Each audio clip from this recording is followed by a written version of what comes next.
여러분 안녕하십니까? 2022년 3월 12일을 맞아서 오늘도 하나님께 주시는 말씀 함께 읽고 함께 묵상에 들어가 보겠습니다. 누가복음 20장 27절로 40절인데요. 제가 33절부터 공독합니다. 일곱이 다 그를 아내로 취하였으니 부활 때에 그 중에 누구의 아내가 되리이까? 예수께서 이르시되 이 세상의 자녀들은 장가도 가고 시집도 가되 저 세상과 및 죽은 자 가운데서 부활함을 얻기에 합당히 여김을 받은 자들은 장가가고 시집가는 일이 없으며 그들은 다시 죽을 수도 없나니 이는 천사와 동등이요 부활의 자녀로서 하나님의 자녀임이라. 38절 읽습니다. 하나님은 죽은 자의 하나님이 아니요 살아있는 자의 하나님이시라. 하나님에게는 모든 사람이 살아느리라 하시니 아멘. 공부가 말씀을 중심으로 해서 사도계인들이 예수님께 했던 질문, 부활 때에는 누구의 아내가 되겠습니까? 좀 엉뚱한 질문이죠. 이 질문의 배경을 잠시 생각해 봅시다. 사도계인들은요, 메세도 부활도 믿지 않았습니다. 자기들과 대립관계에 있는 바리새파 사람들을 자신들이 누르기 위해서 예수님께 한 질문을 가지고 와서 물어보는 것입니다. 구약 모세 율법에 의하면 신명기 25장의 그 5절에 나온 말씀인데요. 형제 상속 결혼이라는 제도가 있었습니다. 보통 계대 결혼이라 그러죠. 형제 중에 맛이 죽었을 때에 그 다음에 형제가 미망인 아내에게 들어가서 그 형의 씨를 또 형의 기업을 그의 이름으로 이어가게 하는 그런 제도가 있었던 것이죠. 이런 제도에 입각해서 7형제가 있었는데 다 죽었고 후에는 이 여자도 죽었습니다. 그렇다면 부활 때 이 여자는 누구의 아내가 되는 것입니까? 내세를 믿지 않고 부활을 믿지 않고 현실만 이 현재만 중시 여겼던 사두개파 사람들에게 이것은 참 당연한 질문이었습니다. 내세가 없다고 생각하니까 이렇게 바리새파 사람들이 부활을 믿고 있는데 그들의 그 주장대로 한다면은 부활 때에 그럼 어떻게 되는 거냐 이거죠. 7 남편이 거쳐가는데 이 아내는 누구 아내가 되는 것이냐. 여러분 어떻게 생각해요?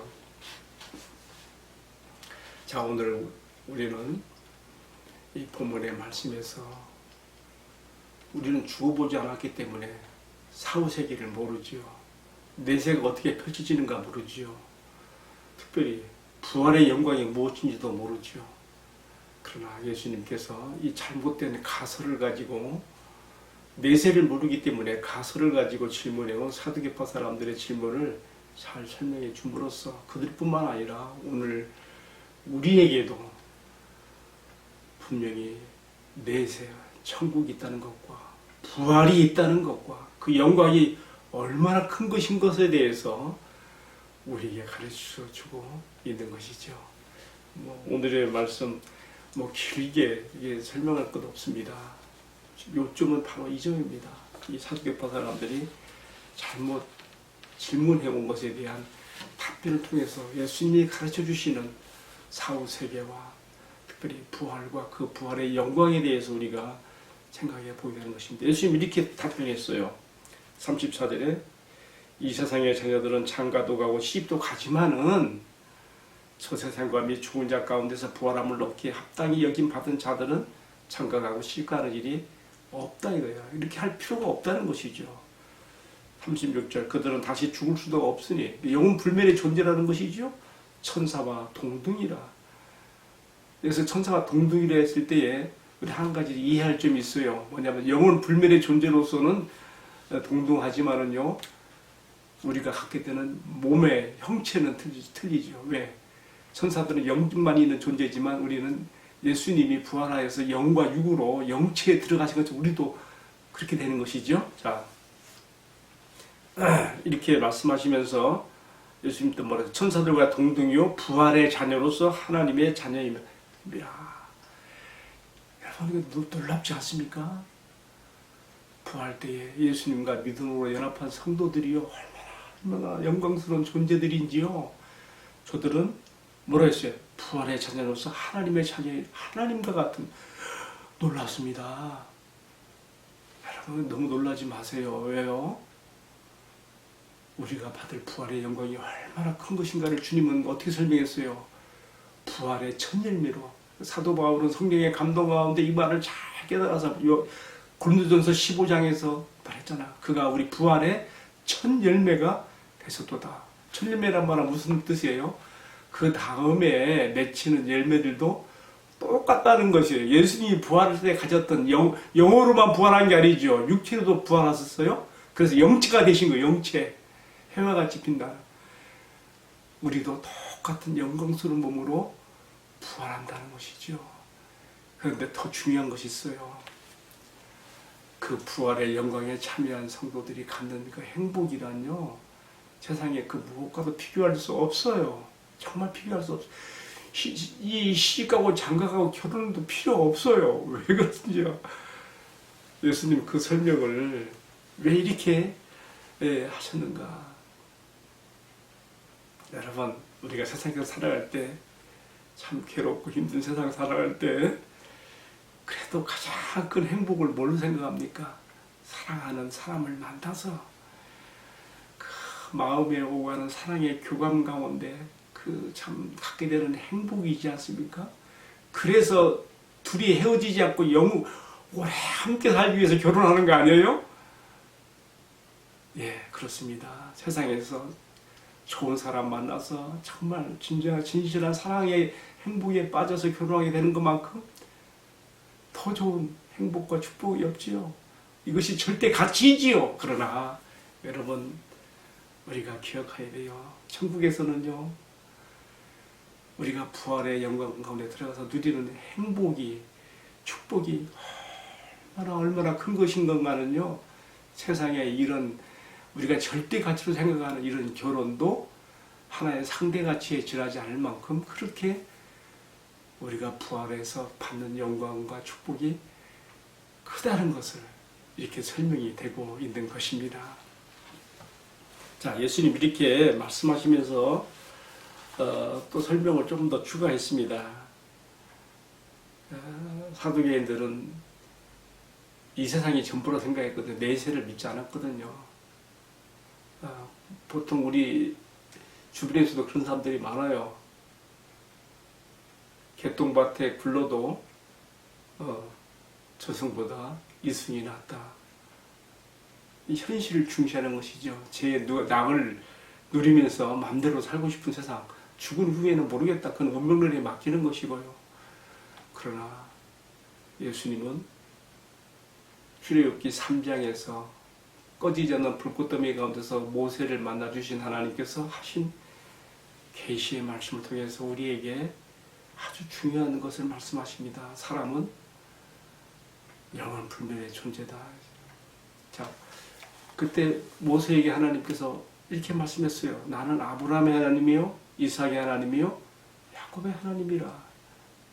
여러분, 이건 뭘 우리에게 가르치고 있습니까? 하나님은 우리를 상대하실 때 각각 개별적으로 상대하신다는 것을 가르쳐 주는 것뿐만 아니라 또 한 가지는요. 하나님께서는 이미 죽은 아브라함이고 이삭이고 야곱이지만은요. 그들이 이미 그들의 육신은 없어져 버렸어요. 이미 죽고 없어져 버렸어요. 영만이. 그러나 그들이 이 땅에 살았을 때 가졌던 그 몸, 그들의 영혼 분리해서 상대하시는 것이 아니고 하나님께서는 여전히 그들은 내 앞에 살아있는 존재로서 이렇게 말씀하시는 것이죠.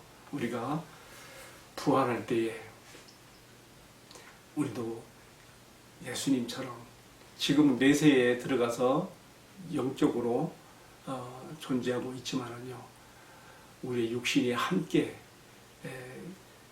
부활의 영체가 되어서 함께 부활하여서 영광스러운 주님의 부활에 우리도 함께 참여하게 된다는 것을 우리가 이 말씀에서 기억해야 되겠고요. 또 한 가지 38절에 하나님은 죽은 자의 하나님이 아니요 살아있는 자의 하나님이시라. 하나님은 모든 사람이 하나님에게는 모든 사람이 살아느리라. 아브라함의 하나님, 이삭의 하나님, 야곱의 하나님, 살아계신 자, 살아있는 자들의 하나님으로 말씀하심으로써 오늘 우리에게 우리의 삶이 이 짧은 이 세상에서 끝나는 것이 아니라 우리의 삶은 우리의 사후 세계에 오히려 더 본질로 들어가서 영원한 부활의 영광에 참여하는 사람이 있는가 하면, 생명의 부활에 참여하는 사람이 있는가 하면 영원한 형벌의 부활로 참여할 자들도 있다는 것을 우리가 여기서 교훈을 받아야 됩니다. 왜냐하면 하나님 앞에는 모든 사람들이 살아있기 때문에 그렇습니다. 예수님께서 요한복음 5장 29절에 말씀했지요. 무덤 속에 있는 자들이 다 나의 음성을 들을 때가 오나니 선을 행한 자는 생명의 부활로, 악을 행한 자는 심판의 부활로 나오리라. 여러분, 우리가 사후 세계와 또 부활에 대해서 또 모든 사람들이 하나님 앞에 살아있는 존재라고 하는, 그들이 육신으로 이 땅에 떠나고 없을지라도 여전히 다 살아있는 존재들로서 말씀하시면서 또 여기에 따른 생명의 부활과 심판의 부활이 있다는 걸 생각할 때에 우리가 이 세상에서 어떻게 살아야 되겠는지 다시 한번 오늘의 말씀에서 큰 교훈과 각성을 받게 됩니다. 다시 한번 오늘 말씀을 정리하고 마쳐야겠네요. 우리가 이 세상에서 혹은 노화로 또는 질병으로, 사고로 등등 기타 이유로 언젠가 우리 또 육신의 몸을 떠나게 되겠죠. 우리 영혼이 떠나게 되겠죠. 그러나 그것으로서 끝이 아닙니다. 우리의 영혼과 육신이 다시 예수님의 부활체처럼 영광스러운 영체로 함께 부활되는 그날이 있습니다. 그런데 믿지 않는 자들에게도 부활이 있어요. 그러나 그들은 영원한 형벌의 부활이라고 그랬습니다. 여러분, 천국에서 우리가 누리는 행복과 축복이 얼마나 큰 것인가를 세상에서 누릴 수 있는 결혼의 행복과 축복에 비교해서 그런 것들은 더 이상 가치가 되지 않을 만큼 그렇게 행복한 것이라고 말하는 반면에, 또한 믿지 않는 자들에는 또 그런 형벌의 부활이 있다는 것을, 심판의 부활이 있다는 것을 우리에게 가르쳐 주심으로써 정말 예수 믿지 않고 복음을 거절하고 믿음의 기회를 거절하고 세상을 떠난 사람들이 얼마나 참 불행한가를 다시 한번 마음에 새기면서 우리가 이 땅에 사는 동안에 두 가지를 우리가 힘써야 될까요? 한 가지는 부활의 소망을 가지고 우리가 이 믿음 가지고 믿음을 지키기 어렵지만은 주님의 말씀을 의지하여 힘차게 살아갈 것과, 또 한 가지 이 복음을 받지 않고 거절함으로 영혼의 형벌에 들어간 사람들이 얼마나 가장 불쌍한 자들이 되는 걸 생각하면서 이 복음을 힘써 전해야 될 것을 생각해 보게 됩니다. 함께 기도하십시다. 사랑하시는 주님, 부활이 없다면, 천국이 없다면, 영원한 내세가 없다면 우리의 믿음은 헛것이고 우리는 세상에서 가장 불쌍한 자들이 될 것입니다. 그러나 주님이 가르쳐 주신 대로 천국이 있기에, 부활이 있기에, 부활의 영광과 그 행복의 축복이 있기에 우리의 믿음은 헛되지 아니하며 우리가 이 땅에서 더욱 힘써 주를 위해 살아갈 것을 마음에 결심합니다. 더불어서 이 영원한 내세를 부정하고 믿지 않으며 운명에 맡기고 살아가는 사람들이 맞이할 최후가, 그들의 영원한 장래가 얼마나 불행한가를 생각하고 우리가 오늘 땅에서 힘써 주의 복음을 전하는 자들로 살아가도록 축복해 주시옵소서. 이 한날도 주님 은혜로 승리하게 하옵소서. 우리의 부활이요 생명이 되시는 존귀하신 우리 주님 예수 그리스도의 이름으로 기도 올리옵나이다. 아멘. 예, 마쳤습니다. 감사합니다. 내일 또 뵙겠습니다.